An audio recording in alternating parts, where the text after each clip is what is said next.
যে সমাজের মধ্যে এরকম হাইওয়ান বাস করে, যে হাইওয়ানরা 7 বছরের মেয়েকে ছাড়ে না, 3 বছরের মেয়েকে ছাড়ে না, সেই সমাজের লোকেরা পশ্চিমাদের এই কথা যে 18 বছরের আগে বালেগ হয় না, পশ্চিমাদের কথা আমাদেরকে খাওয়াইতে চাও। আমাদের নবীদের শিক্ষা, আমাদের ইসলামের শিক্ষার খবর নাই। হুজুররা ডেকে ডেকে তোমাদেরকে বলেন, মিম্বরে মিম্বরে বলেন, বেশি বললে তো তার মিম্বরে শেষ হয়ে যায়।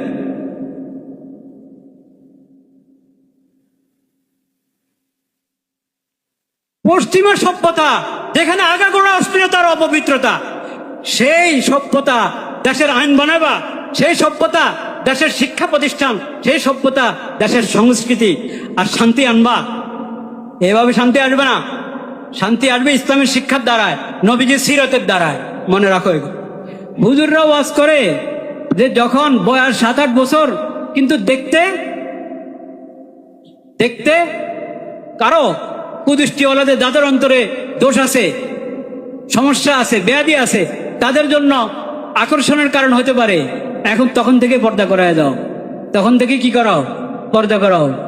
হ্যাঁ, আপনারা বলেন যে না 18 বছরের আগে তো বালেগ হয় না, 18 বছরের আগে বালেগ হয় না। যে সমাজের মধ্যে এরকম হাইওয়ান বাস করে, যে হাইওয়ানরা 7 বছরের মেয়েকে ছাড়ে না, 3 বছরের মেয়েকে ছাড়ে না, সেই সমাজের লোকেরা পশ্চিমাদের এই কথা যে 18 বছরের আগে বালেগ হয় না, পশ্চিমাদের কথা আমাদেরকে খাওয়াইতে চাও।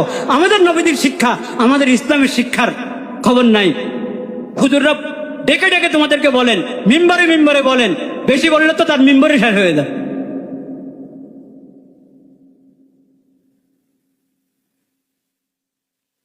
পশ্চিমা সভ্যতা যেখানে আগাগোড়া অশ্লীলতার অপবিত্রতা, সেই সভ্যতা দেশের আইন বানাবা, সেই সভ্যতা দেশের শিক্ষা প্রতিষ্ঠান, সেই সভ্যতা দেশের সংস্কৃতি আর শান্তি আনবা।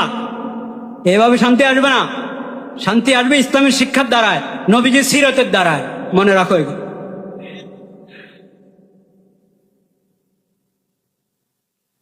তো শরীয়ত তো বলেছেন, সূরাতুন নূরে পড়েন, আপনি সূরাতুন নূরের মধ্যে পড়েন, আল্লাহ তাআলা বলেছেন, হে নবী, আপনি মুমিন পুরুষদেরকে বলেন তারা যেন নজরের হেফাজত করে, দৃষ্টি নিচের দিকে রাখে, এদিক সেদিক না তাকায়, অপাত্রে না তাকায়।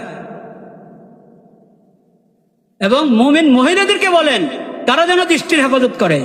পর্দা, চোখের পর্দা পুরুষ মহিলা উভয়ের জন্য কিনা, উভয় শ্রেণীর জন্য কিনা।